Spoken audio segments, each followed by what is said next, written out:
सद्गुरू, आम्ही विद्यार्थी म्हणून आमच्या घरांपासून दूर राहतो, कौटुंबिक आणि भावनिक आधारापासून दूर असतो. करिअर करण्यासाठी आम्हाला बाहेर राहावं लागतं. त्यामध्ये मग आम्हाला विरुद्ध लिंगाची सोबत हवीशी वाटते. काही लोक रिलेशनशिपमध्ये जातात ज्यातून हळूहळू शारीरिक संबंध निर्माण होतात.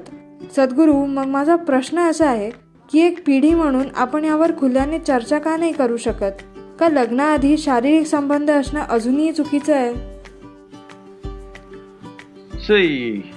हे पहा, हे काही कुठल्या प्रकारचं प्रेस्क्रिप्शन नाही आहे. ही एक वैयक्तिक गरज आहे.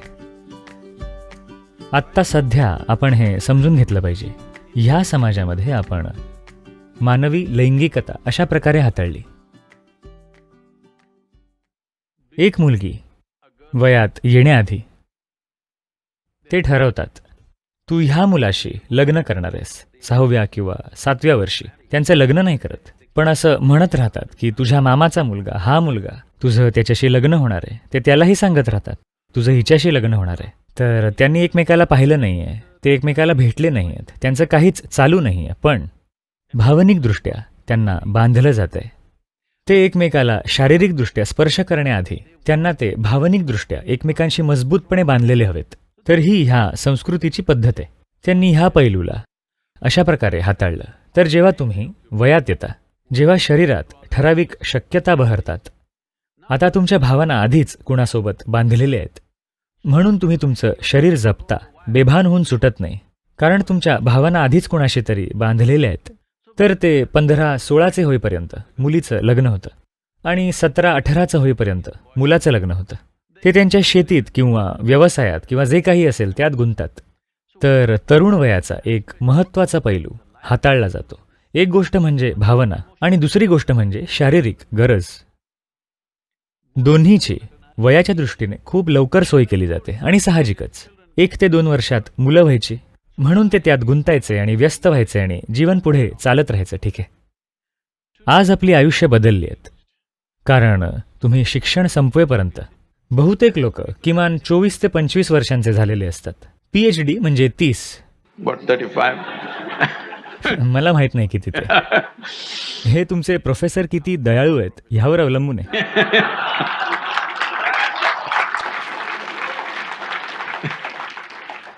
तर असं म्हणूया की शिक्षणाचा काळ सरासरी 25 वर्ष आहे. त्यांना नोकरी मिळून आर्थिकदृष्ट्या स्थिर स्थावर व्हायला 30 वर्ष लागतील. ठीक आहे, मानवी हॉर्मोन्सची सर्वोच्च पातळी ही 15 ते 30 वर्षांचे होईपर्यंत चालते. तुम्ही लोकांना काही ब्रह्मचारी होऊन कसं जगायचं ते शिकवत नाही आहात. तुम्ही काही त्यांना कुठली साधना देत नाही आहात की ज्याने ते त्यांची ऊर्जा इतर कुठल्या तरी शक्यतेत रूपांतरित करतायत आणि वेगळं काही साध्य करतायत. अशी कुठली गोष्ट होत नाहीये आणि विरुद्धलिंगी लोकांबरोबर जवळचा संबंध येतोय. जर तुम्हाला त्याकडे लक्ष द्यायचं नसेल तर मग तुम्ही खूप आजारी समाज निर्माण कराल.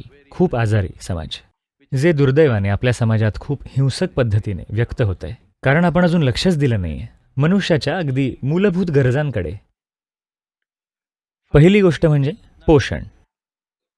जर पोषणाची सोय झाली, तुम्ही हे समजलं पाहिजे, पोषण म्हणजे जिवंत राहणं. एकदा का जिवंत राहण्याची सोय झाली, आता स्वाभाविकपणे ती प्रजाती हे काही व्यक्तीबद्दलही नाही आहे. तुम्ही जी प्रजाती आहात तिला प्रजननाची ओढ असते. हे ह्याच प्रकारे बनलेलं आहे. त्याला प्रजननाची ओढ आहे कारण त्याच मार्गाने प्रजाती टिकू शकते. जर लोकांनी प्रजनन केलं नाही तर मानवजात उरणारच नाही, नाही का?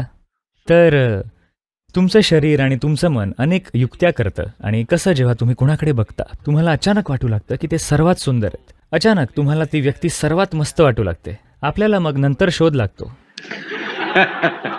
अनेक गोष्टींचा.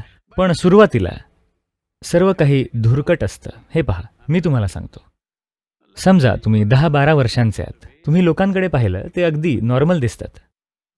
अचानक तुम्ही 14चे झाल्यावर कुणाच्या तरी शरीरावरचा प्रत्येक उंचवटा एक पूर्ण विश्व बनतो. Simply because your hormones begin to केवळ ह्यामुळे की तुमचे हॉर्मोन्स सर्व काही प्रभावित करू लागतात. एका प्रकारे तुमची बुद्धिमत्ता तुमचे हॉर्मोन्स पळवून नेतं. आता ह्याला काही चांगलं किंवा वाईट असं नाव द्यायची गरज नाहीये. ही एक नैसर्गिक प्रक्रिया आहे. काही थोडी लोक असतील जे या सगळ्याच्या पलीकडे जातील. हे त्यांच्यासाठी अगदी मस्त आहे जर त्यांना त्याच्या पलीकडे जाता आलं तर. ते त्या आसक्तींच्या पलीकडे गेले. हे त्या व्यक्तीसाठी अगदी मस्त आहे. पण जर तुम्ही संपूर्ण समाजाकडून याच्या पलीकडे जायची अपेक्षा करत असाल तर तुम्ही केवळ मूर्ख आहात. अशी गोष्ट होऊ शकत नाही. तर नक्कीच ह्याबद्दलची चर्चा की लैंगिकता कधी आणि कशी आली पाहिजे, झाली पाहिजे. पण आता आपल्याशी अजूनही काही सांस्कृतिक पैलू जोडलेले आहेत की आपण खूप भावनाप्रधान लोक आहोत. आपण अजूनही खूप भावनाप्रधान आहोत. आवश्यक भावनांशिवाय जेव्हा गोष्टी घडतात तेव्हा लोक प्रचंड दुःखातून जातात. निदान खूप सारी लोक. काही लोक असतील जे त्याच्या पलीकडे असतील, पण खूप साऱ्या लोकांना खूप त्रास होतो. तर आपल्या देशासाठी, आपल्या समाजासाठी हे कसं हाताळलं पाहिजे? सामाजिक रचनेला कुठलाही मोठा धक्का न पोचवता हे असं काहीतरी आहे ज्याबद्दल आपण चर्चा केली पाहिजे. तुम्ही ह्यावर संशोधन केलं पाहिजे की हे कसं करावं.